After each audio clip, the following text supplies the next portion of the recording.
Roussel, and today I'll be talking to you about the event planning and its ethic and social responsibility, and planning and decision making, which is Chapter 4 of Ethics and Social Responsibility of Event Planning, and Chapter 5, Planning and Decision Making in the Event Planning Industry.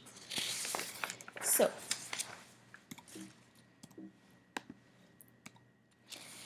first of all, ethics, as stated in the Management book, is a set of moral principles or values that defines right and wrong for a person or a group. In every industry, career, workforce, and organization, ethics is present in the daily day-to-day management function. This is true for the event planning industry, where an ethical management is crucial since communication is at its peak.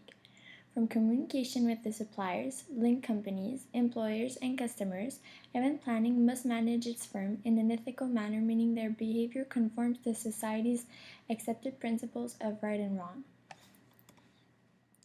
Workplace deviance must be avoided since the direct contact with all the primary stakeholder is at its finest, and since the public image and the media are the secondary stakeholders and often quite involved in the event planning industry.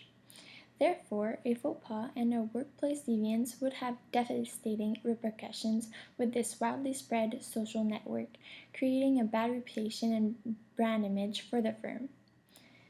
From events such as the Grammy Awards to local events like the Festival d'été, all these events are televised and highly publicized.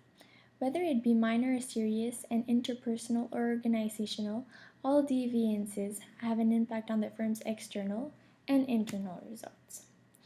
Production and political deviance have an internal impact on the firm, while property deviance and personal aggression have internal and external consequences. These repercussions also depend on the ethical intensity of the issue, where individuals' reaction evaluate this intensity. This intensity will determine the 6 factors that contribute to ethical intensity, which are the magnitude of consequences, the social consensus, the probability of the effect, the temporal immediacy, the proximity of the effect, and the concentration of the effect. Ethical issues such as the allowance of Black Afro-Americans at the Olympic, or the invitation of homosexuals and transgender at the Oscars and Grammys, and high Americanized events are present. Such ethical occurrences have a proximity of effect that is almost instantaneous. Media, whether the ethical issues are considered right or wrong, will immediately cover the issue from tabloids to social networks, and the issue will be covered everywhere. The event planning industry usually execute their decision-making based on the conventional level of moral development, which is the second level of moral development, in which the decision maker make decisions that conform to societal expectations. Since reputation is everything in this industry, decisions is entirely based on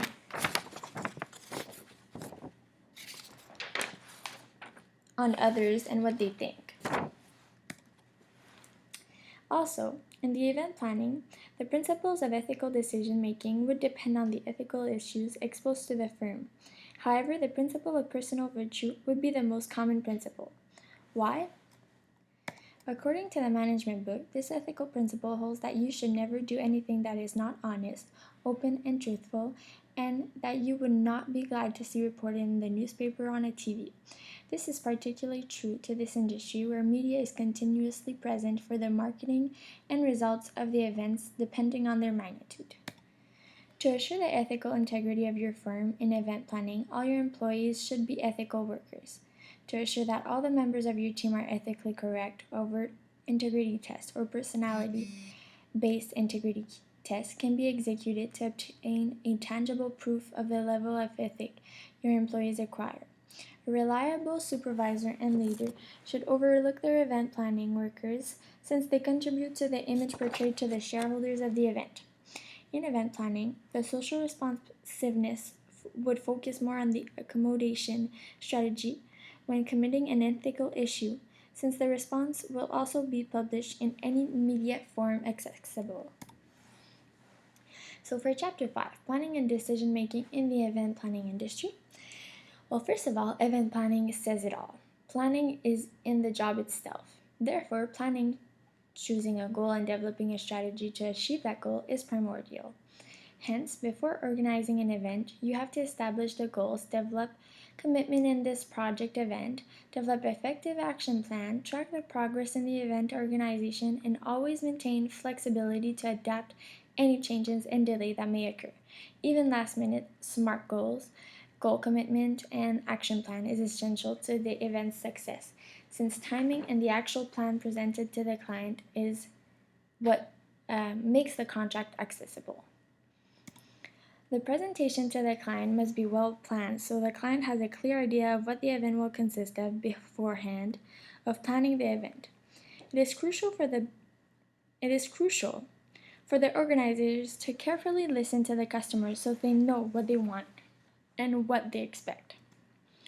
From music concert to wedding planners, all events have a clientele to please. Therefore, it is important in the event planning industry to have a strategic plan, a clear vision and mission statement, and a policy and procedure to follow for every event. Every event has expenses to cover in decoration, location, extracurricular services such as sound system, DJs, tickets, gifts, and workers to make the event success. This being said, a budget should be implemented that follows the client's limit. When unexpected problems occur, whether it be the cancellation of an artist at a music festival or the out-of-stock material decoration for a flamboyant party, a rational decision-making has to be made to come up with the best solution possible in very short time lapse. The process to this decision-making is to define the problem, identify the decision criteria, weigh the criteria, generate alternative courses of action, evaluate each alternative, and finally, compute the optimal decision. Event planners will always try to maximize which is to choose the best alternative. However, sometimes, with a limited time left available satisficing, choosing a good enough alternative has to be chosen, which is better than having an existing problem. Since event planning has a clear result, which is the day of the event, group storming is an additional bonus since more ideas and better decisions happen. The group technique that should be used in event planning is the domino group technique, since it is a decision-making method that begins and ends by having group members quietly write down and evaluate ideas to be shared with the group. A leader should be attributed to the group so a better planned direction takes place. Brainstorming is also crucial for the event planning decision-making process. Group members build on another's ideas to generate many alternatives as possible. This allows the client to be able to choose from a multitude of ideas and to see all the options it has available. An idea will be more complete when brainstorming is done. This way, the event will be at its best on whichever action and factor it comprehends. So to conclude, this is how ethics and social responsibility, as well as planning and decision-making, relates to the event planning world, which contributes of Chapter 5 and Chapter 4 of the Management book. Here is the links for all the images in the PowerPoint. Thank you.